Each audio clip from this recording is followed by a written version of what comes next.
The fear I felt for this is in a league of its own, she admits. It was a feeling of dread. The 2 nights before the first live show I couldn't sleep. I was terrified. I have been scared before. Margaret Thatcher was a huge one, and then I presented Central Weekend, which was a big, live debate show, which I'd always wanted to do.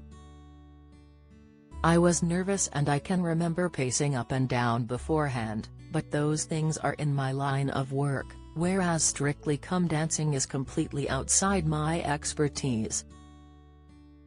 I've never regretted it. It's an incredible opportunity and it's a great joy to be surrounded by really talented people who love what they do, but when you are in that moment on the dance floor it's incredibly exposing. You're going to stand there and be judged on how you look, how you move and how you come across. It's a bit like a Roman circus. Despite her fears, Kaye and partner Kai Widdrington danced a sultry tango that turned them 21 points on the leaderboard, including a surprise 6 from notoriously difficult-to-please judge Craig Revel Horwood. Before the show, Kaye, 59, was dreading Strictly's sexier dances and being given the tango as her opening routine did not help. I was waiting on stage, standing in my dress with my fake drink thinking, "Oh my god, this looks like Grab a Granny night," she laughs. But my worries don't stop me going out. I'm a confident person and I'm not looking to seduce anyone. It's not really a set of skills that I need at this point in my life. It's left to Kaye's partner, Kaye, to ease the dance out of his nervous partner. He says, "She was absolutely petrified, but you have to remember that Kaye has never danced in her life and she was about to do something in front of 10 million people, so I understand the nerves. It took a lot of courage, so for me it's a case of building up her confidence and making her believe that she can do it. And she's so determined. I don't think I've seen this level of perseverance from anyone I've taught before. We're supposed to start training at 10 a.m. and she gets there at 9 a.m. to get in an hour's practice before I arrive. Even though she puts herself down in a humorous way, she really does try hard." This week Kaye and Kai are dancing at Charleston. But while it's Kaye's favorite dance, the training has been even tougher and on Thursday evening she noticed a bruising on her ribs during a challenging lift and headed to the Strictly physio. Meanwhile her right shoulder and right leg have both had to be strapped this week. Kaye says, "I felt pain doing a lift and was sent to see the physio. Apparently, I've strained my intercostal muscle. I'm wearing tape across my ribs because I think it looks really cool. I don't think it's actually doing anything, I just quite like to think of myself as an athlete." The pair are hoping that the injury won't affect their performance on the night. Kai promises, "We're throwing everything at it.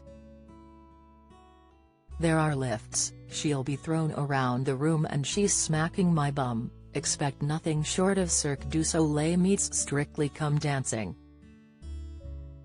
It will be the wow moment of the evening. Calm and cheerful and with a self-deprecating sense of humor, Kaye has been a popular presenter on our screens for decades. She's been a panelist on Have I Got News for You, took part in both Celebrity MasterChef and Celebrity Mastermind and recently launched her own podcast How to Be 60, where she interviews a host of celebrity guests on their attitudes to aging. But it is Loose Women, the show she joined at its launch in 1999, for which she is best known. "I absolutely love Loose Women and I'll stay as long as they'll have me," she says. "I've been there 22 years. If I didn't like it, I'd have walked away years ago, but it's part of who I am." Dance isn't part of who Kaye is, however, and by her own admission she's barely set foot on a dance floor since she was 5, when a dance teacher branded her kipper feet and asked Kaye's mum to remove her from the class. She credits partner Kaye with having instilled her with the confidence to try again. He's even-tempered, good-humored, patient, professional and a brilliant dancer. I really couldn't have wished for a better partner, she says. He does push me, he's not a soft touch, but he's never lost his temper. I do not know why. Maybe he does, maybe he goes to the bathroom and thumps his head against the wall, but he certainly doesn't let it show.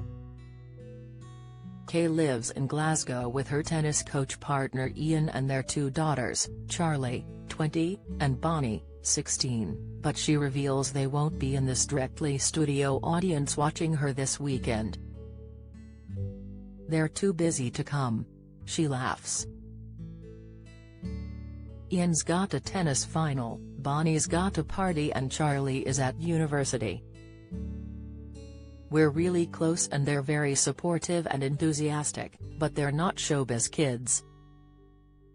Bonnie is at school, she's studying for her exams and like every other teenager she's more concerned about what party is on at the weekend. But they watched it on TV and they were impressed. They were prepared for the worst and girding their loins. Oh my god, what are we going to say to her if it's a disaster? So I think they were pleasantly surprised and thought that wasn't as bad as it could have been. When her Strictly journey ends, Kaye is planning to devote more time to her podcast and perhaps try any other new challenges that come her way.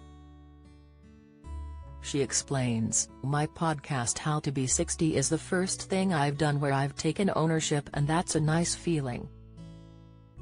It's very much me. With television and radio, you've got management and all sorts of different people who have an opinion on what should and shouldn't go in the show, so it's nice to do something that I take control over. Apart from that, my main ambition at this age is very much not to get stuck. I don't want to be one of those people who do what they do because they've always done it. I want to keep changing, I want to do new things, I want to keep learning new things, I want to keep meeting new people and I want to stay interested in life." Meanwhile, however far she goes in Strictly, she says the experience has changed her for the better.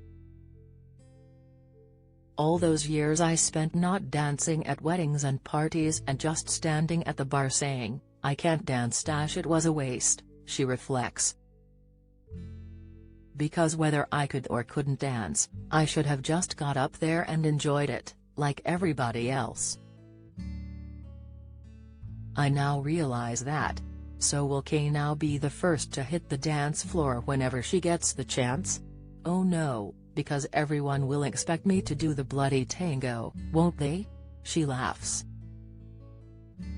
"Can you imagine the reaction I'd get to that at a Glasgow wedding?" Strictly Come Dancing is on BBC One tonight at 6:30 p.m. Kaye Adams, How to Be 60 is available on all good podcast players, including Apple and Spotify.